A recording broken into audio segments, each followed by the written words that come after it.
Jesień, zima. Patrz na Bliski Wschód. Tak to poczułem. Kołem zamachowym do działań w stosunku do Ukrainy i Rosji, tu Polski, być może jeszcze niektórych krajów, będzie to, co się wydarzy, czyli przedtem się wydarzy coś na Bliskim Wschodzie, będzie atak na Bliskim Wschodzie, prawdopodobnie Izraela na Iran lub inne państwo. To będzie ostry atak.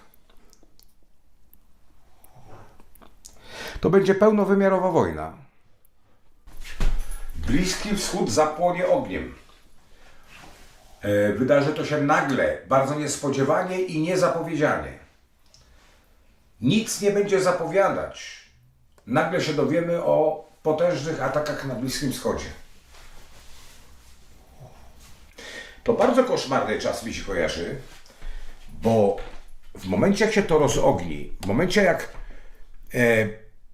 ludzie coraz bardziej będą zauważali, że zbliża się, albo idzie to w kierunku już wielopaństwowej wojny, nie tylko na Bliskim Wschodzie, ale tu, jeżeli chodzi o Ukrainę i Rosję, to zacznie się pastwić nad ludźmi jakaś dziwna choroba, która bardzo szybko będzie postępowała i choroba może powodować silną zarażalność, ale też silne zgony. Szybkie zgony i dużo tych zgonów.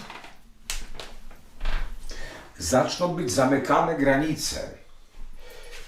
Trudno mi powiedzieć, czy z powodu tych chorób i zarażalności, czy z powodu tego, że państwa będą szykowały się do działań wojennych na dużą skalę.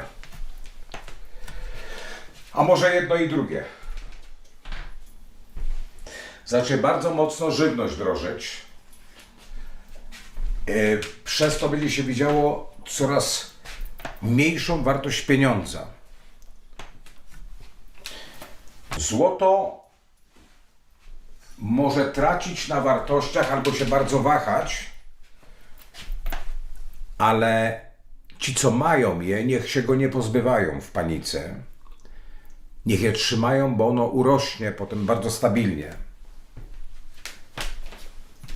Da gwarancję jakiejś wartości, przetrwania jakiejś wartości.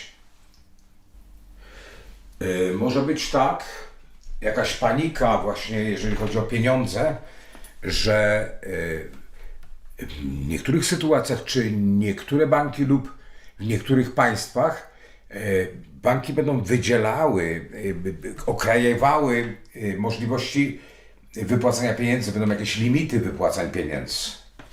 Czeka nas destrukcja. Tylko ja już nie wiem, czy ja mówię tutaj o przełomie jesień-zima, czy już o 2026, bo bardziej przed audycją kierunkowałem się myślą na to, więc dobrze, 2026.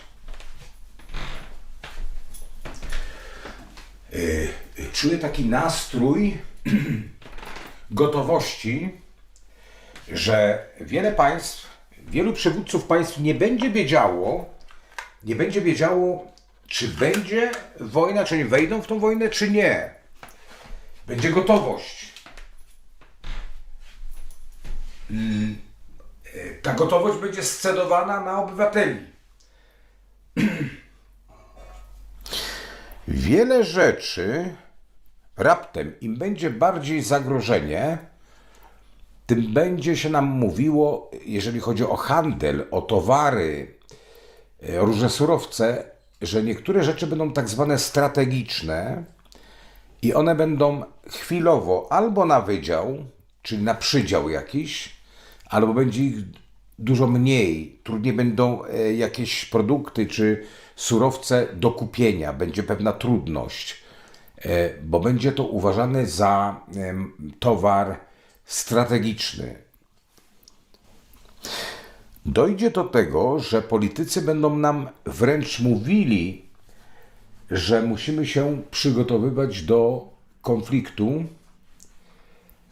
że ten konflikt raczej będzie nieunikniony.